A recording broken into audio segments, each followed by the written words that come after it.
Voilà, nous sommes donc en direct. Bienvenue aux personnes qui sont déjà présentes. Nous avons 24 personnes en ligne sur la centaine de personnes inscrites. Est-ce que vous nous entendez bien?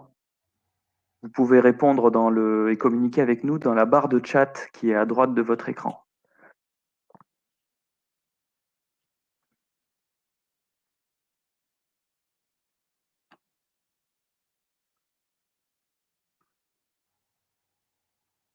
Ok. Florence nous dit que c'est ok. Très bien. Super.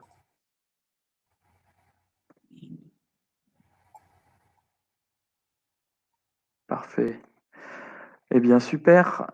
Alors, nous allons attendre encore quelques instants. Il est à ma montre 59, simplement parce que nous savons qu'en général, les personnes se connectent pile à l'heure. Certaines sortent de réunion, etc. Et il leur faut 1 à 2 minutes pour se connecter. Donc, nous commencerons sans doute à 11h02 dans ces eaux-là. En attendant, vous pouvez vous familiariser avec la barre de chat à droite. Sachez que ce webinaire est enregistré. Vos questions également, voilà, donc vous êtes bien sûr anonyme puisqu'il n'y a que vos prénoms et la première lettre de votre nom de famille qui est indiquée et nous ne lirons que votre prénom. Toutefois, voilà, vos questions posées ici, nous y répondrons à la fin de ce webinaire. Enfin, Jean-Brice Cordier des communes forestières de Provençal-Côte d'Azur et Compagnie tâchera d'y répondre. Léane Kernec de Fibois Sud, également présente qui est présente et qui co-organise ce cycle de webinaires, tâchera d'y répondre si c'est des questions qui s'adressent plutôt à Fibois. Et moi-même, Jérémy Joubert d'Envirobat BDM pour Envirobat BDM, Bâtiment durable méditerranéen, et Quartier durable méditerranéen, si ce sont des questions plus spécifiques sur ces sujets-là. Toutefois, voilà, donc le webinaire touche aujourd'hui bien aux filières locales en région sud, filière locale du bois, et notamment, plus précisément, le bois des Alpes. Voilà. Voilà, merci Nicolas qui nous dit bonjour Jean-Brice et Léane. Donc c'est par cette barre de chat à droite que vous pouvez poser votre question tout au long du webinaire. N'hésitez pas. Moi, j'en prends note. Avec Léane, nous reposerons les questions à la fin du webinaire à Jean-Brice, puisque le plus souvent, ce sera à lui que ces questions-là s'adresseront. Donc Jean-Brice, lui, va dérouler sa présentation en 20 minutes, 25 minutes à peu près, pour que vous ayez toutes les bases sur le bois des Alpes et ses possibilités. Vous ayez éventuellement référence à des ressources qui existent déjà, qui vous permettront d'aller plus loin à tête reposée ou si vous souhaitez avoir des compléments d'information. Sachez que les supports de présentation de Jean-Brice, qui sont très complets et sur lesquels il ne pourra passer parfois que quelques instants, sont disponibles en téléchargement en bas. Donc vous avez normalement en bas de votre écran, il me semble, un onglet vous permettant de les télécharger. Vous avez également une plaquette. Voilà. Et puis, comme vous le verrez, tout au long de la présentation, il y a des liens. Ah, Jean-Brice n'est plus en ligne. Hop. Jean-Brice, est-ce que vous pouvez vous reconnecter? Bonjour Jérémy, bonjour Daniel, bonjour Guillaume. Jean-Brice, est-ce que vous nous recevez? Bon, bah toujours un petit souci. Jean-Brice, est-ce que vous êtes là? Bon, en attendant, il y avait une petite, simplement pour vous informer que ce webinaire est le deuxième d'un cycle de webinaires en partenariat avec Fibois Sud et les communes forestières de Provençal-Côte d'Azur. Donc le premier avait comme thématique la construction en bois multi-étages, les alternatives au CLT, avec Olivier Gaujard, qui est donc adhérent d'Envirobat BDM et surtout qui était là aussi président de Fibois Sud. Et donc, vous pouvez le revoir hein, sur notre chaîne de webinaire Envirobat BDM. Et là, nous avons donc choisi de traiter la thématique, après avoir traité plus la partie technique des possibilités offertes par le bois, avec une actualisation de ce qu'il est possible et pas possible de faire, et notamment en urbain dense avec Olivier Gaujard. Nous avons essayé de répondre à des questions qui nous sont souvent posées sur qu'en est-il des filières bois locales, quelle est leur actualité, qu'est-ce qu'elles proposent, et notamment donc cette filière bois des Alpes qui est particulièrement intéressante. Et puis en janvier, il y aura donc le 15 janvier un troisième webinaire de ce cycle avec Jérôme Solari donc qui est architecte à Aix-en-Provence et spécialiste du bois en construction et de l'architecture bioclimatique. Et donc, lui, Jérôme, il va traiter plutôt les aspects architecturaux et vous donner un aperçu sur quasiment une petite une webconférence d'une petite heure des possibilités architecturales du bois. Aujourd'hui, qu'est-ce que le bois permet, puisque nous traitons très souvent du bois pour ses aspects techniques, pour ses intérêts écologiques, d'impact environnemental réduit, de filière locale, mais il a également des qualités architecturales notables. Alors, Jean-Brice, apparemment, a des soucis à se connecter. Bon, pendant qu'on essaie de résoudre le problème, peut-être, Léane, pouvez-vous nous dire un mot? Parce qu'il me semble que du côté de Fibois, vous avez quelque chose d'intéressant en rapport avec ce webinaire. Peut-être vous pouvez le proposer. Oui, bonjour. Donc, je suis Léane Kernec, en charge du développement de la filière locale chez Fibois Sud PACA. Donc, c'est l'interprofession de la filière forêt-bois en région PACA. C'est une association interprofessionnelle qui réunit les acteurs professionnels et institutionnels de la filière forêt-bois en région. Donc, je souhaitais tout d'abord remercier Envirobat BDM de nous avoir associés à ce webinaire Comment construire en bois local en région Sud. En effet, le développement de la filière locale, c'est une des priorités de Fibois Sud. Et c'est pour cette raison que nous avons créé un annuaire des professionnels scieurs de la région, où vous pourrez trouver évidemment leurs coordonnées, mais aussi les essences qu'ils scient, les produits qu'ils fabriquent, mais aussi les services qu'ils proposent.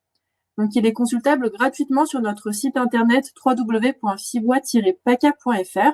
Donc, on va vous mettre le lien dans le chat pour y accéder directement. Et vous pourrez aussi y trouver nos actualités telles que les formations et les événements que nous organisons. Donc, on va vous mettre le lien dans le chat.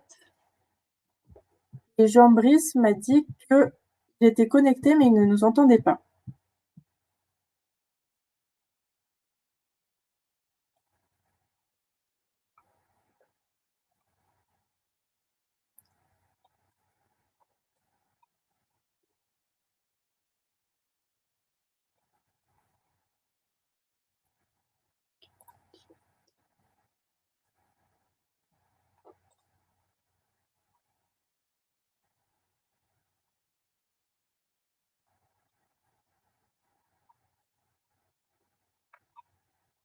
Internet. Pendant qu'on essaye de résoudre le petit incident technique. Je vois Jean-Brice. Vous m'entendez? Oui. Super, c'est bon. Faux départ, mais c'est bon. Alors, maintenant, partager mon écran.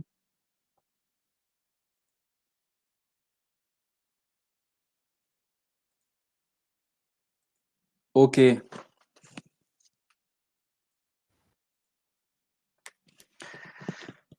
Est-ce que je démarre du coup?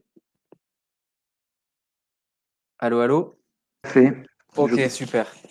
Alors c'est parti. Bonjour à tous, merci de votre participation. Donc je prends une minute d'abord pour présenter les communes forestières et me présenter. Alors les communes forestières, elles sont constituées en associations départementales, régionales, nationales. Les adhérents sont des collectivités, majoritairement des communes. Donc notre rôle, c'est d'accompagner les élus dans leur action sur l'ensemble des thématiques liées à la forêt et au bois. Donc ça peut aller de la gestion des forêts communales, au risque incendie de forêt, développement des filières bois et également donc maîtrise d'ouvrages publics. Alors nous sommes aussi force de proposition politique sur la forêt toujours. On intervient en appui des politiques publiques. Nous sommes membres de l'interprofession Fibois Sud. Donc moi je suis chargé de mission aux communes forestières. J'interviens notamment aux côtés des instances officielles dans la définition et la mise en œuvre de la politique forestière alpine, dans laquelle s'inscrit la certification Bois des Alpes. Et une autre de mes missions, c'est d'accompagner les projets des collectivités, des projets de construction, donc avec 2 collègues, on est 3 dans l'équipe construction bois. Donc aux côtés de la maîtrise d'ouvrage et de la maîtrise d'œuvre, donc pour amener le projet vers l'utilisation de bois certifiés Bois des Alpes. Donc là, on avait fait une petite carte avec un panorama notamment des projets qu'on accompagne. Donc notre fonctionnement, notre intervention est prise en charge par les financements publics, l'Europe, l'État, la région et donc les cotisations de nos adhérents. Donc voilà comment on fonctionne. Alors mon exposé sera consacré d'abord dans la première partie à bien comprendre ce qu'est la certification Bois des Alpes, comment elle fonctionne et à quel enjeu elle répond. Et dans la deuxième partie, à comprendre comment mettre un projet de construction sur une bonne voie pour valoriser du Bois des Alpes. Donc tout d'abord, qu'est-ce que la certification Bois des Alpes? Donc c'est une certification qui garantit le respect d'un ensemble d'exigences. Parmi ces exigences, on a la provenance géographique. Donc les forêts sont situées dans le massif alpin français. Alors c'est une définition légale, elle est définie selon un décret d'application de la loi montagne. Je vous expliquerai tout à l'heure pourquoi ça s'inscrit là-dedans. Donc c'est la zone qu'on a en gris sur la carte à droite, là. Et pour prouver cette provenance, les entreprises doivent obligatoirement mettre en place une traçabilité de la matière bois. Donc c'est une des exigences que j'ai détaillées. Il faut savoir que mettre en place la traçabilité dans la filière bois, c'est pas une pratique courante. Donc on a un vrai critère de démarcation avec cette traçabilité dans la certification Bois des Alpes. Autre exigence, c'est que le bois provienne de forêts gérées durablement et certifiées pour cela. Donc, on a des forêts certifiées PEFC ou FSC. Et enfin, un critère important, c'est la conformité technique des produits certifiés Bois des Alpes. Donc, les bois de structure doivent avoir fait l'objet d'une caractérisation de leur résistance mécanique et tous les bois certifiés Bois des Alpes doivent être séchés jusqu'à leur humidité de mise en œuvre. Donc, selon les usages, c'est de 12 à 20%. Donc ça, ces critères techniques, c'est vraiment des garanties de qualité qui ont longtemps fait défaut à la filière locale, y compris même à l'échelle française, mais qui sont indispensables pour construire des bâtiments en bois construits selon les techniques actuelles que vous connaissez. Donc voilà pour l'ensemble d'exigences qui concernent le produit bois certifié Bois des Alpes. Donc les entreprises qui fabriquent et mettent en œuvre ces produits sont également elles-mêmes certifiées. Alors, quelles sont les exigences? Il faut que ce soit également des entreprises locales, on fonctionne en circuit court, mais là, on ne s'est pas restreint strictement au périmètre de la loi montagne, on a élargi un peu à tous les départements qui sont limitrophes pour avoir vraiment un grand nombre d'entreprises. Donc, elles peuvent toutes vraiment rentrer dans la certification. C'est pas une marque réservée à certaines, à condition qu'elles soient en conformité réglementaire. Et elles ont une exigence aussi qui est l'amélioration continue des conditions de production. Donc voilà, c'est vraiment une démarche de développement durable.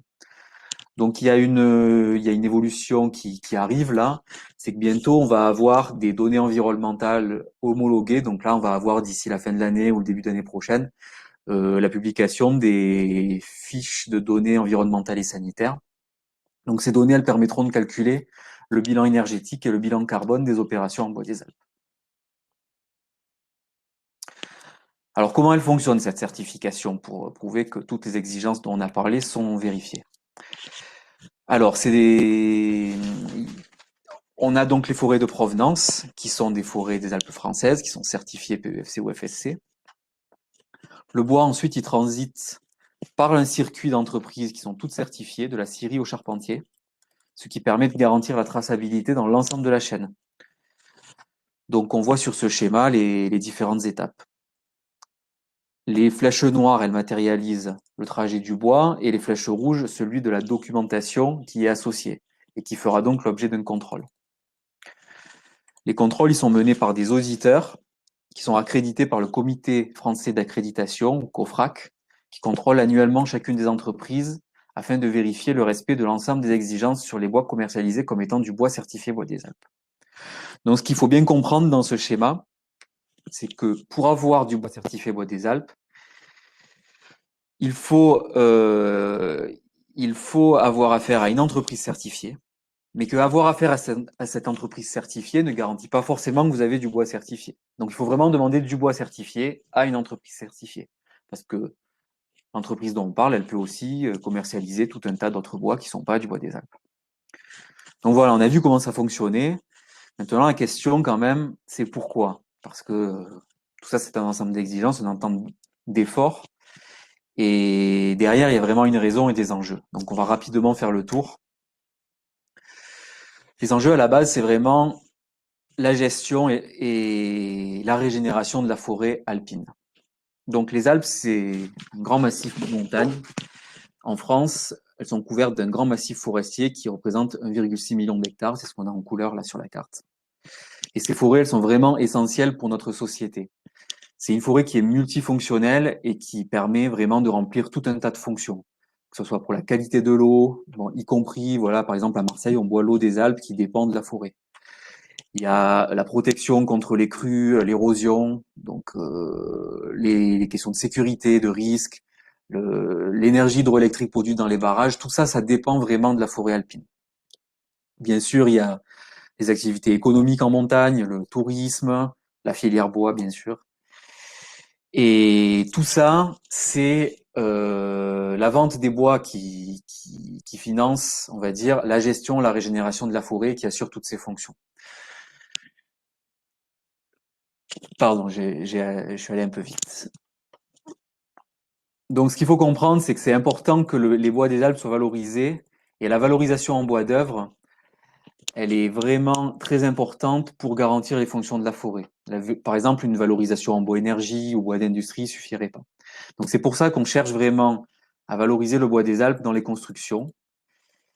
Alors, il y a un gros potentiel, mais les choses ne sont pas si simples.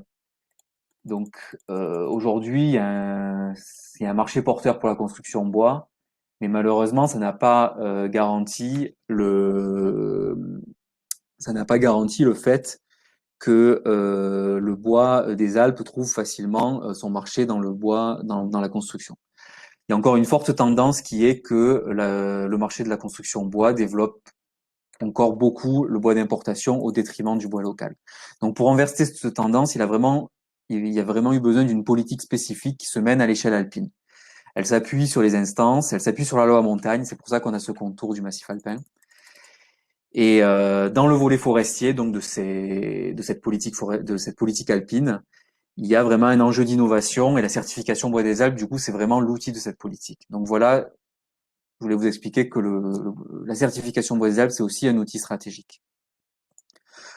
Qu'est-ce qu'elle permet, cette certification? Donc elle est par exemple, au niveau politique, utilisée comme critère dans des subventions pour le développement de la filière bois. Donc ça peut concerner aussi des projets de construction qu'on a sur certains départements alpins avec des bonifications de dotation de l'État. Pour les entreprises, c'est vraiment un outil de progrès, un outil aussi de marketing.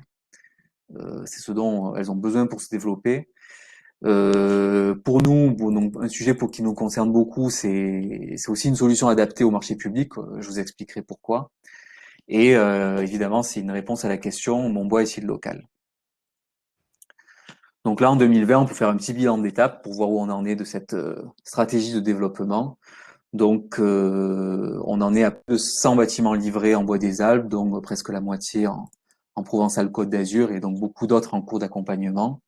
Il y a en tout actuellement sur le massif 170 prises certifiées avec voilà, des scieries, des fabricants de lamellés collés, des charpentiers constructeurs bois principalement. Il y en a beaucoup en région. Donc il y a tout à fait possibilité de faire des choses. Donc voilà, aujourd'hui, on a bien avancé, mais là, on n'a pas réussi encore à inverser cette tendance. Donc on a encore vraiment besoin de poursuivre les efforts pour développer le bois des Alpes. Donc passons à l'action. Comment construire en bois certifié bois des Alpes? Donc voilà, il faut d'abord se baser sur des produits bois et des systèmes constructifs qui sont disponibles dans la filière bois alpine. Donc en fait, les deux grandes familles de produits c'est les bois massifs et les bois lamellés collés. Avec ces types de produits-là, on peut vraiment réaliser tous les types de construction. Pour cela, on se base sur des systèmes constructifs comme l'ossature bois, la structure poteau-poutre, la charpente traditionnelle, et puis des charpentes de grande portée, par exemple en lamellé-collé. Donc des choses assez classiques que vous connaissez, qui sont réglementées par les DTU. On a des solutions aussi en parement, bardage extérieur, on peut avoir des solutions classiques, des solutions un peu originales, par exemple avec des bardeaux. Et on a aussi des parements intérieurs, donc avec des sous-faces, des parements acoustiques non standards, parce que là on n'est pas sur des solutions de catalogue, on est sur des solutions élaborées par exemple avec le travail d'acousticien, mais sur lesquelles on peut avoir des choses tout à fait intéressantes à la fois techniquement et économiquement. Donc il faut savoir aussi ce qui n'est pas disponible en Bois des Alpes pour que le projet aille dans la bonne voie. Donc il n'y a pas d'usine de CLT dans le massif alpin. Donc voilà, pour concevoir un projet, on va éviter les structures porteuses en CLT, mais sachant que vous pouvez faire tous les types de bâtiments avec les systèmes constructifs dont on vient de parler. Donc il n'y a pas non plus de grosses usines industrielles de fabrication de panneaux, mais il faut que de toute façon qu'on en utilise. Par exemple, quand on fait de l'ossature bois, on a besoin de contreventer, donc on a besoin de contreplaqué, d'OSB par exemple, qui est sur le contreventement, mais on se limite du coup à ce qui est nécessaire. Voilà, il faut éviter les produits sous exclusivité. On a possibilité de faire des bâtiments en bois des Alpes avec des produits bois vraiment qui peuvent être fabriqués par tous, où on fait simple et on applique les DTU. Voilà, on a des fois l'habitude d'utiliser des produits de catalogue venant des leaders du bois. Là, on va tout simplement travailler sur des choses simples à disposition de tous. On élabore des alternatives. Voilà, par exemple, on utilise un bardage mélèze plutôt qu'un bardage Douglas.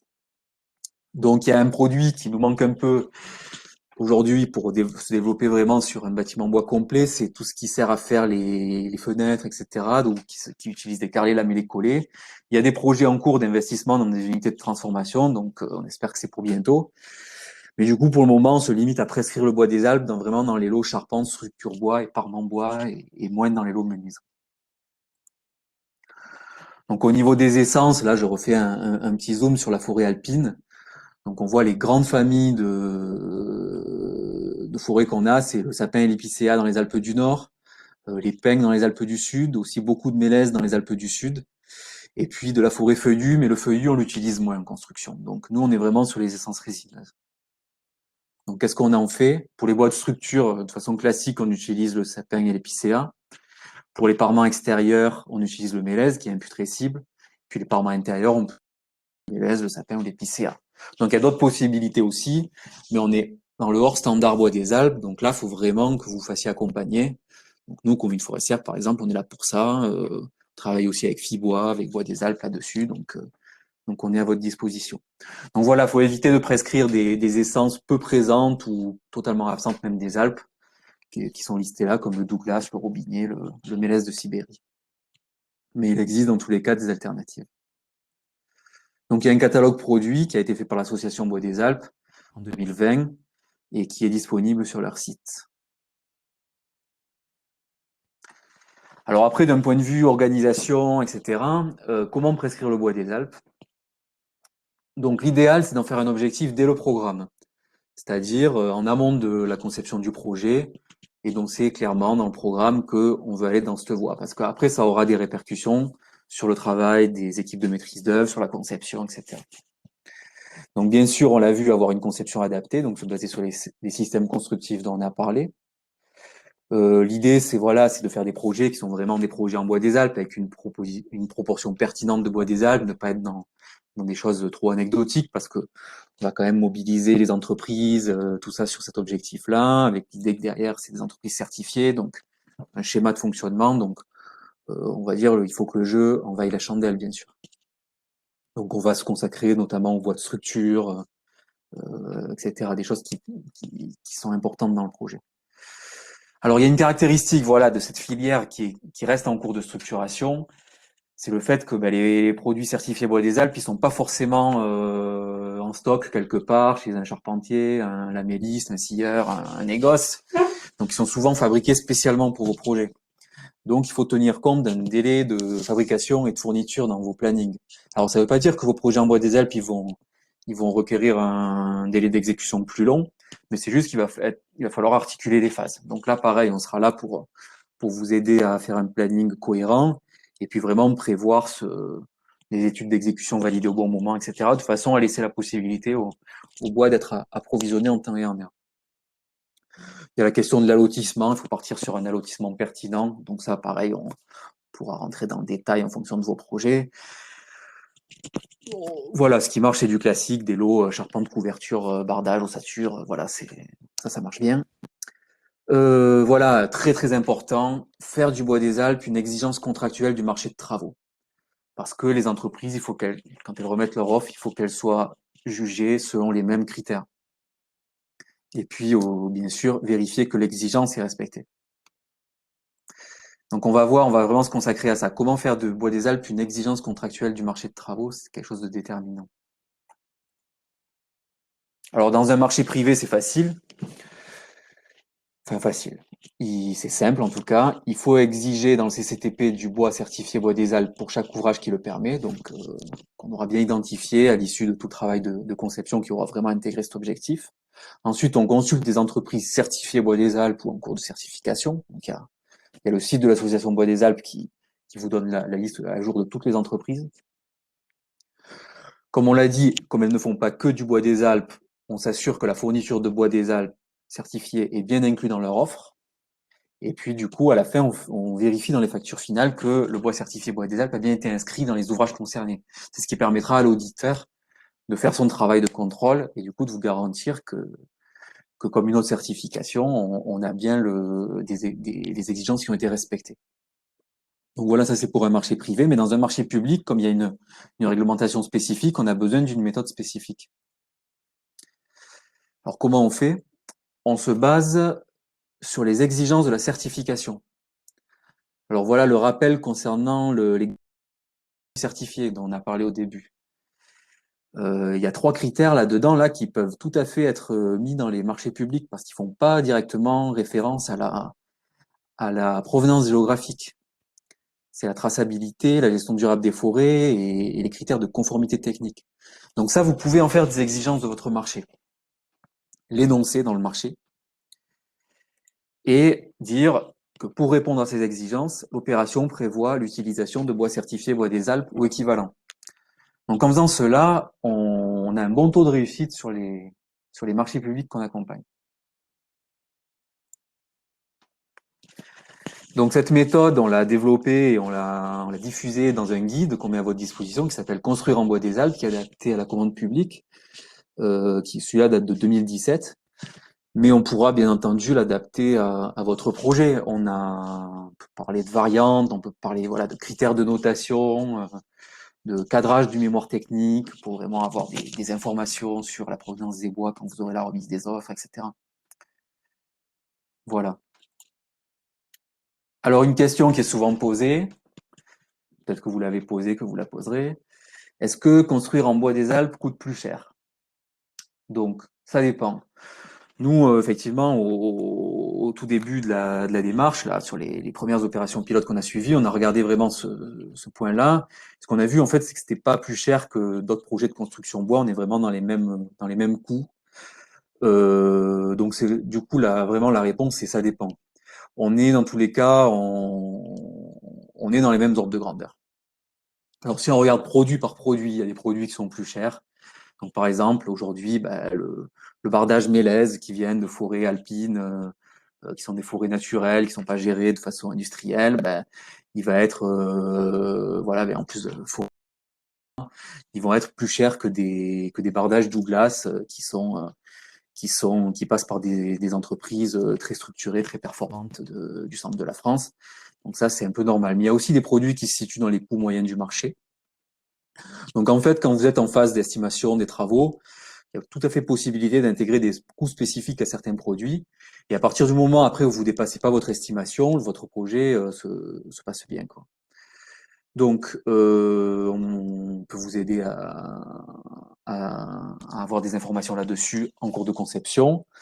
Des fois même, quand on conçoit des ouvrages pour rendre possible le bois des Alpes, on voit qu'on arrive à faire des économies. On l'a constaté sur des parements en bois intérieur où, au lieu d'utiliser des solutions sur catalogue, on fait des trucs à façon et on a des économies qui sont faites. Et puis, de toute façon, il y a toujours la possibilité de demander une variante en bois des Alpes ou en non bois des Alpes dans votre marché. Comme ça, vous pourrez juger des offres bois des Alpes, des offres pas bois des Alpes, des mêmes entreprises, et du coup trancher si jamais il y a vraiment un dépassement. Voilà. Mais de toute façon, c'est quand même un objectif qui vaut le coup, donc même un peu plus cher, on vous incite tout à fait à retenir la solution bois des Alpes. Donc à retenir pour en guise de conclusion, on a quelques principes à appliquer voilà dans un projet en bois des Alpes qui sont vraiment la mobilisation des acteurs, donc bien expliquer les enjeux au début, voilà, que tout le monde se sente motivé, investi. Il y a la préparation, c'est-à-dire, comme j'ai dit, plus c'est pris en compte en amont avec le programme, etc., mieux c'est. Donc comme ça, on se prépare bien en phase de conception à intégrer du bois des Alpes. Il y a l'anticipation, je vous l'ai dit, une des problématiques, c'est les délais de fourniture. Donc il faudra que pour le planning, etc., on ait bien anticipé les choses pour prévoir l'approvisionnement en bois des Alpes. Et puis surtout, une bonne communication entre les acteurs du projet. Donc nous, on accompagne ces acteurs-là et on est aussi là pour ça, pour que la communication passe bien. Donc voilà. Sur cette dernière diapo, vos contacts aux communes forestières. Donc il y a Estelle Chenu qui travaille sur les projets dans les départements Alpes-de-Haute-Provence, Hautes-Alpes, et Camille Berthier qui travaillent sur plutôt le littoral. Donc vous pourrez les contacter bien sûr, et on travaille avec nos partenaires de la filière bois, Fibois Sud, l'association Bois des Alpes. Donc merci de votre attention, et vous êtes venus nombreux, j'en suis très heureux, et j'avais promis une petite dédicace aux étudiants en promotion immobilière qui sont venus nombreux, et à leur professeur Floris. Voilà, donc merci, on peut passer aux questions. Oui, avant de passer aux questions, juste notez que si vous téléchargez le support de Jean Brice, vous avez à la suite du support, pour ne pas alourdir la présentation, des exemples de bâtiments en bois des Alpes pour illustration. Voilà. Qui vous permettront aussi, si vous habitez pas loin, d'aller les voir, peut-être. Donc nous avons quelques questions. N'hésitez pas à les poser dans la barre de chat pendant que nous lisons les premières qui sont déjà arrivées. Alors, il y avait une première question, mais bon, qui était il faut obligatoirement qu'il y ait une certification PEFC ou FSC pour être bois des Alpes, point d'interrogation. Ça, c'est Guillaume, donc je crois que Oui. oui, c'est voilà. Donc pour rappel, PEFC, FSC. Alors, c'est 2 certifications de gestion durable des forêts. Donc, c'est un processus de certification qui fonctionne comme Bois des Alpes, comme l'agriculture biologique, etc. Les forestiers sont audités. Après, il y a une chaîne de contrôle qui se met en place. Donc, en fait, ça, c'est quelque chose, effectivement, qui permet de garantir que les forêts sont bien régénérées dans leur acte de gestion. Et c'était important de l'intégrer dans la certification Bois des Alpes, que ce soit pas qu'une certification de provenance, il y a quand même une idée aussi de développement durable derrière. Voilà, il y avait une attente clairement aussi des institutions qui promeuvent et qui utilisent Bois des Alpes comme vraiment outil de la stratégie forestière alpine au niveau politique, d'avoir une démarche qui soit vraiment une démarche de développement durable. Donc on favorise aussi la gestion durable en faisant appel à Bois des Alpes. Voilà. Florence qui nous demandait, je crois que c'est au moment où on avait cet aperçu de la filière avec les différents acteurs et la carte, elle nous demande 3 menuisiers seulement? Point d'interrogation. Oui, alors la raison c'est la suivante, c'est la question de la disponibilité produit. En fait, comme dans ce que je vous ai présenté sur ce qu'on peut construire avec du bois des Alpes, vous avez remarqué que je n'ai présenté quasiment que des systèmes constructifs, voilà, de la charpente, de l'ossature, aussi du bardage qui vient en complément de cela. En fait, c'est des produits bois qui sont faits pour le métier de charpentier. Les produits bois qui sont faits pour le métier de menuisier, aujourd'hui, ils sont encore peu développés dans la filière bois des Alpes. Il y a tout à fait des possibilités. Et il y a des projets de fabrication de carrelés, lamellés collés qui pourraient voir le jour bientôt. Là, il y a des entreprises qui planchent dessus, mais c'est des projets quand même qui sont compliqués, il n'y en a pas beaucoup qui existent en France et il n'y en a aucun qui existe dans les Alpes. Et quand on aura certains vraiment produits adaptés à la menuiserie, ben là, on pourra faire sans restriction des portes, des fenêtres, des encadrements, tout ça en bois des Alpes avec des Mm. entreprises de menuiserie qui s'impliquent. Donc là, il y a quelques menuisiers qui y sont, mais ils peuvent se positionner sur des lots de parements intérieurs, par exemple. Mais voilà, c'est des éléments un peu anecdotiques par rapport à tous les lots charpentes qu'on peut avoir. Mm. Oui, il y a une autre question qui était, pourriez-vous détailler ce que vous entendez par gestion durable des forêts de provenance? Ça, c'était Sabrina qui nous a posé. Je crois qu'avec Ouais. PEFC, on a dit c'est lié au renouvellement de la Oui, forêt, voilà, en fait, ce qui pas de garantit ça, coupe-branche. voilà, en fait, c'est l'idée principale des certifications de gestion durable des forêts, c'était de garantir qu'on fait pas de la déforestation quand on exploite les bois pour en faire du bois d'œuvre, quoi. Hmm. Donc, c'est ça que ça veut dire. On voit ce logo sur les ramettes de papier aussi quand on va au supermarché. L'idée, c'est qu'il y ait de la replantation derrière ou de la régénération naturelle, encore mieux. Alors, il y a un truc quand même qui est bien dans les Alpes, c'est qu'on est quasiment que sur de la forêt naturelle, qu'on arrive à régénérer naturellement sans avoir besoin de faire d'interventions lourdes, plantation, engrais, etc. Même, alors c'est pas un critère qui est garanti par la certification Bois des Alpes, mais sachez qu'en utilisant du bois du massif alpin, vous avez en plus vous participez à la gestion d'une forêt Hmm. multifonctionnelle. Alors, on a une série de questions aussi sur les coûts. On a Guillaume Ouais. qui demande quel coût supplémentaire à la labellisation BDA, Bois des Alpes, par rapport à du PEFC, Mhm. FSC. On a aussi, donc ça c'est labellisation BDA. Sabrina qui Mhm. demande, je me pose également la question des charges de fonctionnement dans le temps, notamment le bois qui se trouvera en extérieur, notamment en façade. On voit souvent des ouvrages avec du bardage qui Mhm. blanchit et se détériore grandement dans le temps. Je vous remercie. Et puis Ouais. Angela Ok. qui pose la question quel est le coût de certification? Donc, toujours différence entre voilà. Ouais. Alors je vais répondre sur le coût. Donc effectivement, audit annuel dit intervention d'un auditeur sur une journée. Bon, il fait à la fois dans chaque entreprise l'audit PEFC et l'audit Bois des Alpes. Donc voilà, une entreprise, ça lui coûte entre 1000 et 2 3 000 euros. Ça dépend un peu sa taille aussi, de la quantité de travail et tout. Donc voilà, ça reste un coût. Ça applique à chaque entreprise certifiée. Donc forcément, ça se répercute derrière légèrement sur le prix de vente. Plus il y aura de bois certifié commercialisé, on va dire, moins ça se répercutera.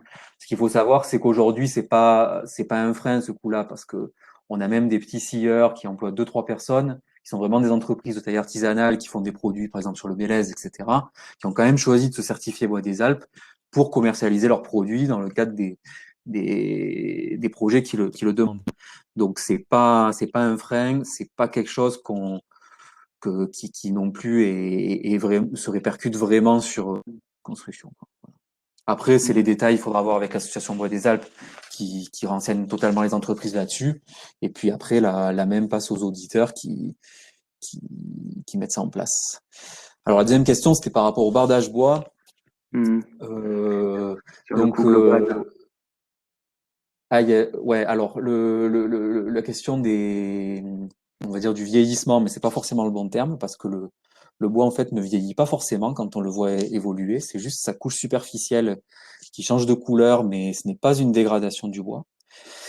Donc en fait, voilà, il y avait une petite attention dans ma diapo sur le bardage pour dire que nous, au niveau du conseil qu'on vous fait, on vous dit pas forcément ne faites que du bardage bois. On peut aussi choisir de le mettre en œuvre dans des zones où il n'est pas exposé aux intempéries, sous des bords, etc., sur lesquels il va pas forcément évoluer, ou alors surexposé aux intempéries, comme ça il va évoluer très rapidement en gris homogène. Donc en fait, on a des solutions, ça, on peut regarder les premières étapes de conception, ce qu'il y a dans les références, dans les bâtiments qu'on a suivis, et puis s'il y a des choses qui peuvent vous plaire. Après, conception architecturale et bois, c'est le sujet du prochain webinaire animé par Jérôme Solari. Donc, un petit coup de pub pour Jérôme, pour celui qui se tiendra en janvier. Je pense que vous aurez l'occasion d'approfondir ça avec lui. Oui, parce qu'il y a aussi une question un peu liée d'Amandine qui demande pourquoi pas le robinet? Quel bois en façade, des pré-traitements possibles et nécessaires pour nos essences dans la région? Alors pourquoi j'ai cité à ne pas prescrire? Alors le Douglas, il y en a un petit peu dans les Alpes. On en a mis dans des projets en bois des Alpes, mais en fait historiquement, le massif alpin est régi par la Convention alpine qui interdit en fait la subvention de reboisement avec des essences non indigènes. Donc c'est pour ça qu'historiquement il y a quasiment pas de Douglas dans les Alpes. Il y a aussi, c'est pas forcément là où il va être le plus à l'aise pour pousser de toute façon, alors qu'il y en a beaucoup dans le Massif central. C'est une question de biodiversité en fait. Et donc le Douglas il y en a peu. On essaye toujours d'aller sur les alternatives, sapin, épicéa, mélèze. Alors le robinier, lui, il est carrément, il est plus qu'anecdotique. Je pense que les quelques robiniers qu'on voit dans les forêts, ils sont pas du tout adaptés au bois d'œuvre. C'est vrai qu'aujourd'hui, le bois de robinier, il est un peu à la mode mais en fait, en filière française, il est quand même encore peu disponible. Donc, il y a beaucoup de robinets qui viennent d'Europe de l'Est, notamment. Donc voilà, quand on est dans une démarche développement durable et qu'on cherche à relocaliser aussi la fourniture, bah, le robinet, c'est pas forcément la bonne solution. C'est une meilleure solution que le TEC et l'IP, ça on est d'accord. Mais il y a tout à fait possibilité de faire des tas de choses avec le mélèze, aussi avec des pins qui sont traités, qui sont imprégnés avec des sels de cuivre. C'est pas forcément des choses qui sont délirantes sur le point de vue environnemental. Hein. On peut traiter les bois. Il y a des filières après derrière. On traite les vignes en agriculture biologique avec du cuivre aussi. Donc voilà. Donc voilà, il faut chercher le maître mot, c'est vraiment regarder les essences qui sont disponibles, avoir cette idée de retourner vers ce que permettent de faire nos forêts. Alors je passe un peu à la vitesse supérieure parce que là il y a beaucoup de questions et on en est ravis, mais ça va être. Alors je les regroupe. On a deux questions sur comment favoriser le bois des Alpes en utilisant. Est-ce qu'on peut favoriser le bois des Alpes en utilisant le critère empreinte carbone via les fiches environnementales et de déclaration environnementale et sanitaire qui vont être élaborées. Et une autre question, en marché public, la provenance géographique est discriminatoire. Comment parvenir quand même à intégrer cet aspect? Donc comment est-ce qu'on valorise dans un marché, par exemple? Bon, je surinterprète peut-être les questions, mais c'est une question qu'on se pose souvent. Non, mais c'est clairement c'est pour ça j'en ai parlé à un moment. Alors pour les fiches de données environnementales, effectivement, quand elles seront publiées, on pourra en faire un critère normalement. Enfin, on étudiera ça avec les juristes qui nous conseillent habituellement, avec des juristes de collectivité aussi. Mais je pense que de toute façon, ça va forcément être inscriptible parce que ça va faire partie de la réglementation environnementale aussi, le fait de devoir calculer le bilan carbone et le bilan énergétique. Donc à partir de là, on pourra tout à fait faire référence aux données environnementales du bois certifié bois des Alpes mis en œuvre. Donc la réponse est oui, mais on n'a pas encore, on va dire, le paragraphe type à insérer dans votre marché, mais on y travaille dès le début de l'année là. Donc ça, voilà. Après, pour la question, voilà, effectivement, on n'a pas le droit de demander une provenance géographique dans un marché. Donc en fait, la certification bois des Alpes, c'est un ensemble d'exigences qui ne se résument pas à cette exigence de provenance géographique.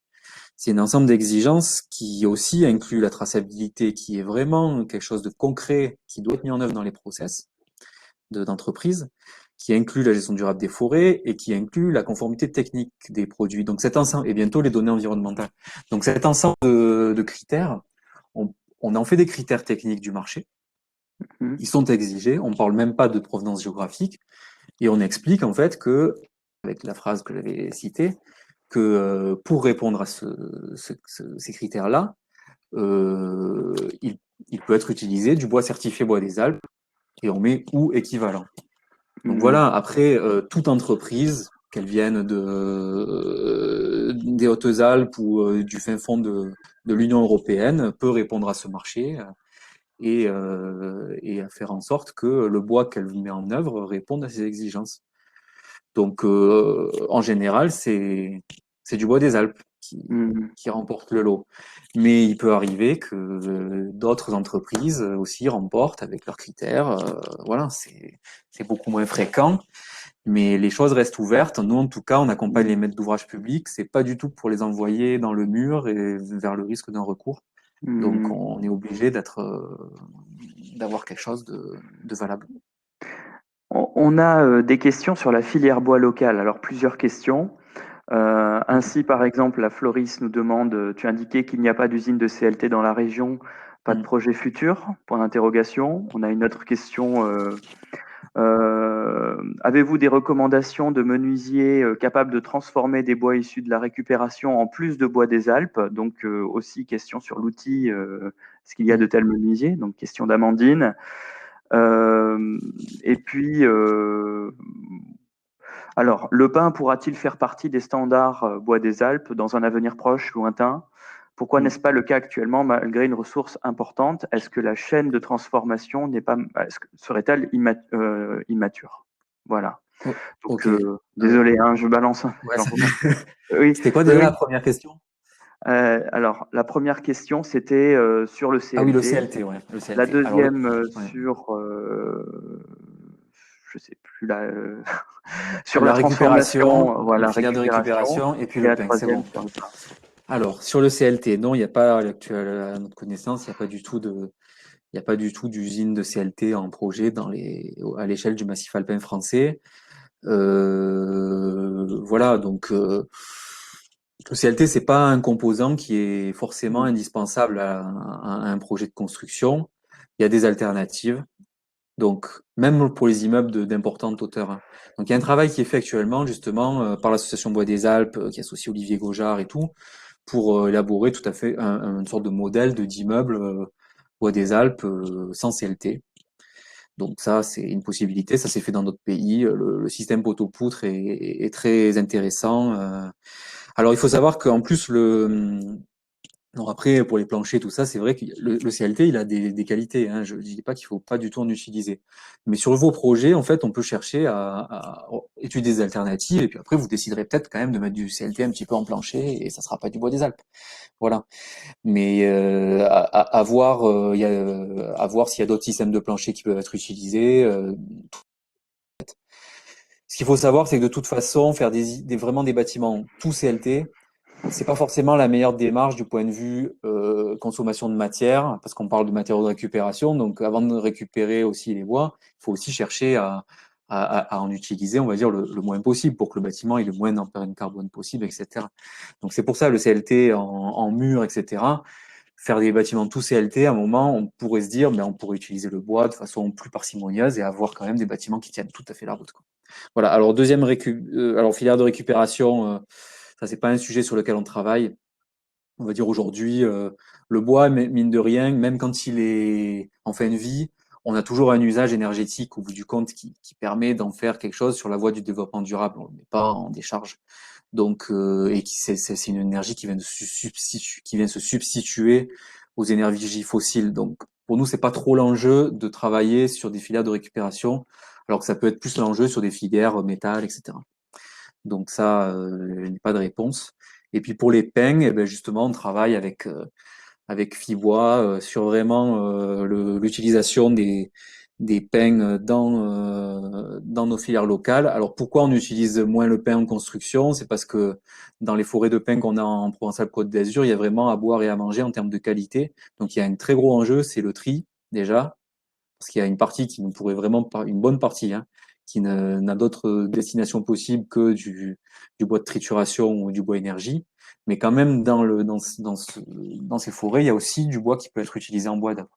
Donc historiquement, il n'y a pas eu cet effort de fait.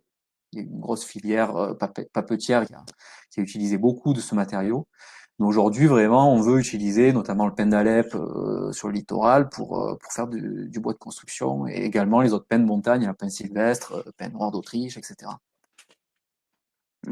Voilà. On va prendre une dernière question, juste parce qu'elle semble intéressante et importante. Il y a eu des éléments de réponse qui ont été apportés dans la barre de chat. Mais c'est bien quand même d'en parler parce que ces bois des Alpes, concrètement aujourd'hui, si vous êtes un maître d'œuvre, vous souhaitez voilà, mobiliser du bois des Alpes, est-ce qu'il y a un annuaire, est-ce qu'il y a, enfin, où est-ce qu'on va chercher le bois des Alpes? Est-ce que, et autre question qui a été posée, donc Damien y a en partie répondu, mais est-il possible de mettre en œuvre des produits bois des Alpes sans passer par une entreprise elle-même labellisée?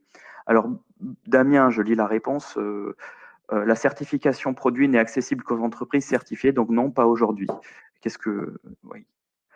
Y a-t-il un Non, mais commentaire? Oui. effectivement, la certification bois des Alpes, voilà, elle ne peut garantir en fait toutes ces promesses, toutes ces garanties qu'à partir du moment où on a ce contrôle. Ça serait un peu la dévaloriser que voilà de chercher à la contourner d'une manière ou d'une autre.